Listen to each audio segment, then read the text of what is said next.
Quand les gens nous regardent de l'extérieur, ils regardent la bâtisse, ils ne savent pas qu'est-ce qui se passe à l'intérieur. 830, 830. Sauf une fois rentré ici, une fois rencontré l'intervenant, la personne réalise qu'il est écouté, il est accompagné, on va déceler ses besoins. C'est touchant de voir, c'est touchant d'écouter leur histoire, c'est touchant de voir comment ils se sentent envers leur relais. Mais le problème avec les préjugés, c'est qu'il reste une seule idée qui va généraliser. La majorité des gens qui travaillent dans le communautaire et dans notre centre ne travaillent pas. Oui, tout le monde va travailler pour un salaire. Mais qu'est-ce qu'on essaye de faire, c'est de tenir l'équipe bien soudée. Mais je te dis que c'est difficile de les garder.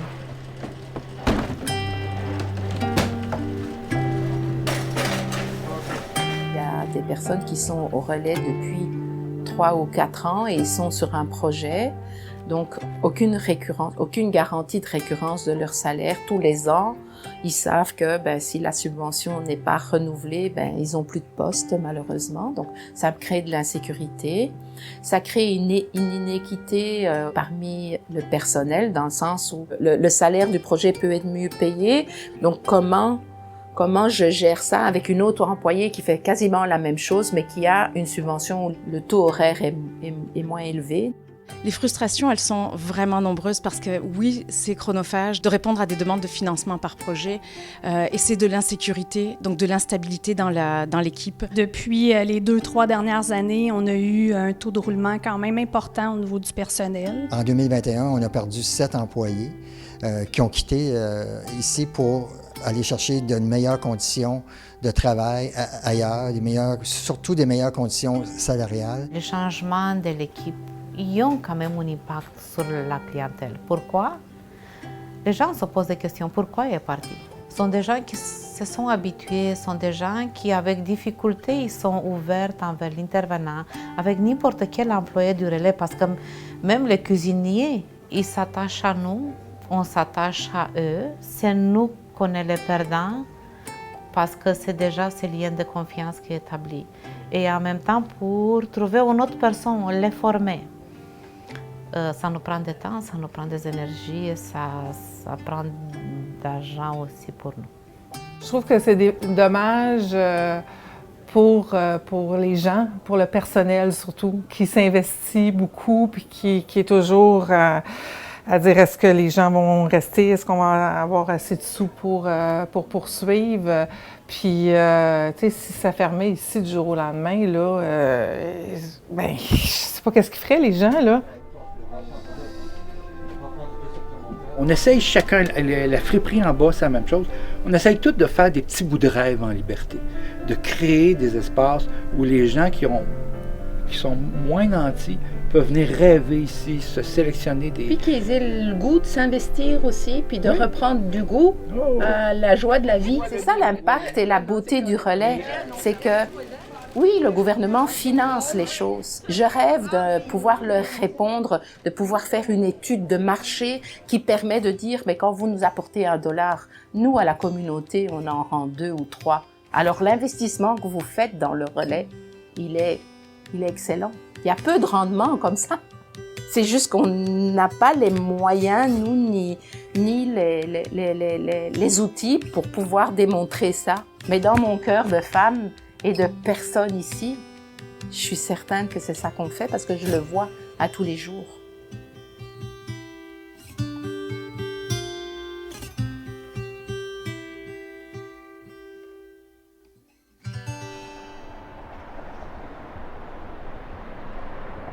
Le thrill en général pour moi a de la valeur. Les gens qui y travaillent aussi. T'sais, la direction, les gens qui se démènent à chaque matin, qui se lèvent, même s'ils ont des difficultés, même s'ils ont des embûches dans leur propre vie, mettent ça de côté, viennent travailler et viennent nous aider, nous, les gens qui ont encore plus d'embûches. Nous, notre but en tant que travailleurs de rue, c'est vraiment d'aller rechercher ces personnes-là, puis de leur faire découvrir justement le milieu communautaire ou tout court, d'avoir une personne ressource, là, une personne de confiance. s'il arrive quoi que ce soit dans leur vie, tu as mon numéro, parfait, appelle-moi, genre, je vais t'aider.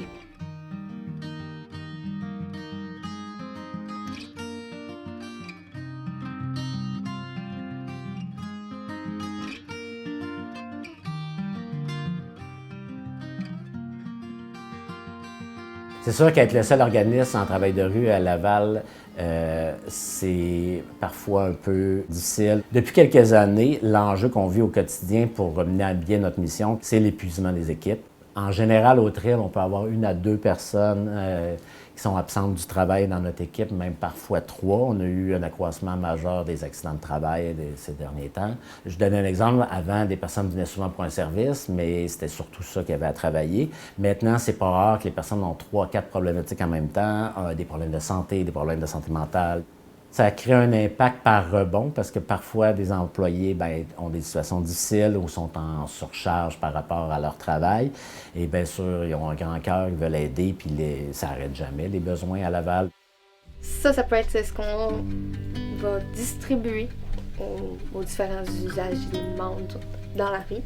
Quand on donne des kits ou peu importe, on aime mieux d'en donner moins souvent, mais d'y aller plus souvent. Comme ça, on assure OK, cette personne-là va toujours bien. Au TRIL, malheureusement, on n'est pas assez pour le nombre de besoins qui est demandé. Quand tu donnes une doudou à quelqu'un en plein milieu de l'hiver qui n'a pas d'autre place parce qu'ils n'ont pas assez de budget pour ouvrir un autre lit quand ils ont la place, puis que tu lui donnes une doudou puis que tu lui dis « J'espère te voir demain », tu lui dis de ne pas mourir parce que tu aimerais ça le voir demain. Puis si tu ne le revois pas, le questionnement que tu te poses dans ta tête, tu te demandes il est où jusqu'à temps que tu le revois. On veut bien là, tout absorber puis se dire que quand tu reviens chez vous, ton travail c'est terminé, mais ça te traîne à un moment donné puis ça l'accumule. Puis ça, c'est pas juste moi, c'est tout au sein de mon équipe. Il y en a énormément qui partent en congé de maladie à un certain moment donné parce qu'ils sont en burn-out ou sont vraiment plus capables. Puis c'est pas juste mental, c'est physique aussi, c'est tout ton corps qui te lâche puis c'est là que tu te dis, là, faudrait que j'aille demander de l'aide. En fait, on vit une surcharge de travail parce qu'on doit combler le manque de personnel. Donc, c'est comme ça qu'on vient en aide aux jeunes. On travaille plus. On a quand même mis en place dans l'année dernière, avec le soutien financier d'un bailleur de fonds, dans le fond, un programme pour aider les employés à prendre soin de leur santé mentale puis à s'occuper d'eux d'abord parce que faut vraiment qu'on se priorise si on veut être en mesure de pouvoir continuer à aider notre clientèle. Mais ça sera un programme qu'on aurait besoin à l'année longue. Puis que malheureusement, on n'a pas les sous à chaque année pour pouvoir offrir ce genre de soutien, de formation, d'accompagnement. Cette fatigue-là, c'est quelque chose qu'on ne voit pas tant les jeunes, nous, parce que c'est sûr et certain que les intervenants essaient le plus possible de la cacher, entre guillemets, puis d'essayer de nous montrer que tout va bien et tout ça. Mais nous, au moment où on le voit, c'est quand les gens quittent. Puis nous, malheureusement, en tant que jeunes, on ne peut pas toujours avoir l'explication du pourquoi ils ont quitté. Les TR, les travailleurs de rue, nous, on les voit plusieurs fois, on se fait un lien. Moi, ma crainte, c'est que les jeunes ne reviennent pas. Donc, quittent et perdent cette confiance, ce lien d'appartenance qu'ils ont eu avec ces intervenants-là. De ne plus avoir cette place où on se sent en sécurité, où qu'on peut venir pour décanter de notre journée de travail ou de quoi que ce soit. Personnellement, moi ça me briserait le cœur, mais je me dis que le TRIL a été basé sur une chose, c'est fait par et pour les jeunes. Donc, tant qu'il y aura des jeunes, il y aura le TRIL.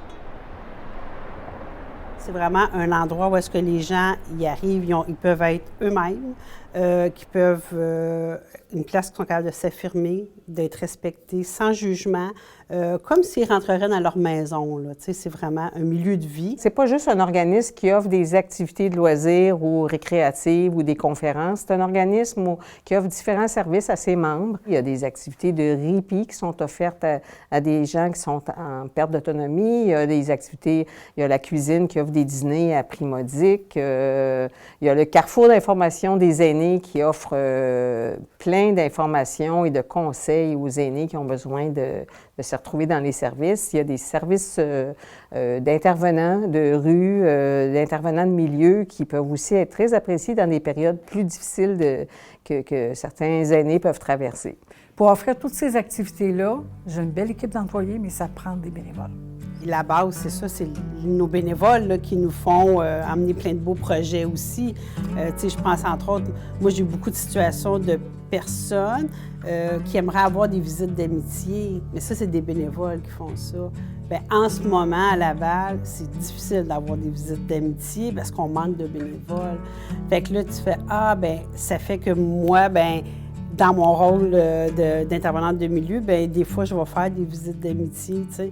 Parce que je sais que la personne est toute seule sans ça, mais là, ça me fait une surcharge de travail. Pendant que je fais ça, je fais pas d'autre chose.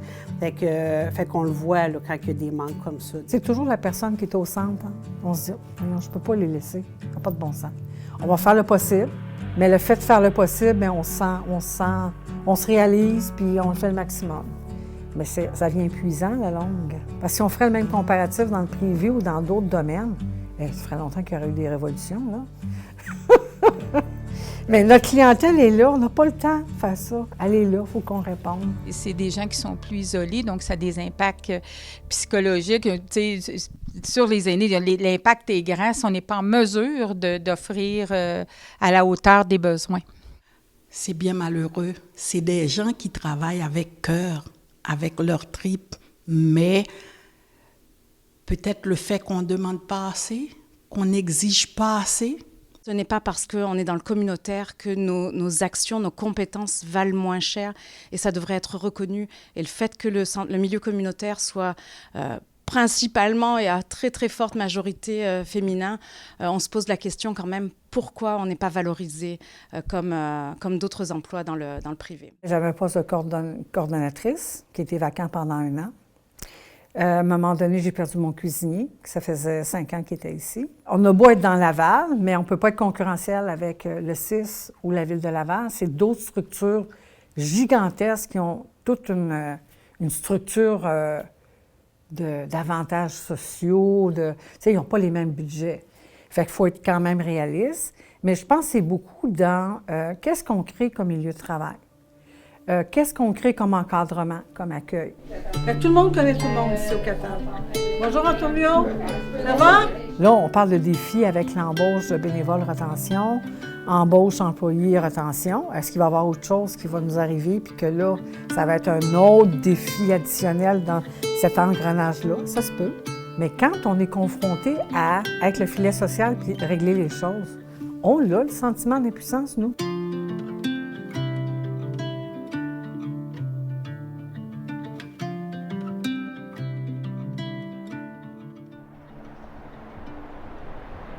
La maison de la famille, c'est unique parce que c'est vraiment une famille. Ici, on se sent chez nous. On a 2 volets, bien sûr, ici, volet petite enfance et le volet plus adulte. Il y a des cuisines collectives, il y a des cafés rencontres, il y a un club de marche, il y a l'aide alimentaire et plein de choses. C'est tout tâches connexes, c'est ça le communautaire. Regarde, oh, il est là. On a des enfants à défis particuliers.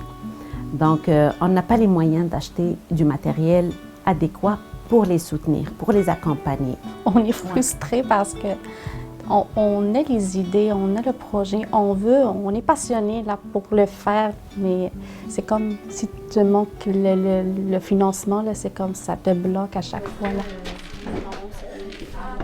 Ce qui serait important pour nous, pour être en mesure de remplir notre mission de façon adéquate et satisfaisante, ce serait que la subvention qu'on reçoit au niveau de la mission globale soit justement suffisante pour être en mesure d'offrir l'ensemble des activités, des services à nos membres et aussi d'offrir des conditions de travail adéquate et décente à notre équipe de travail.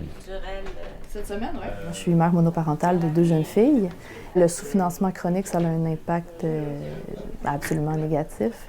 Par exemple, ici à la Maison de la famille, il n'y a pas de services qui sont offerts en été.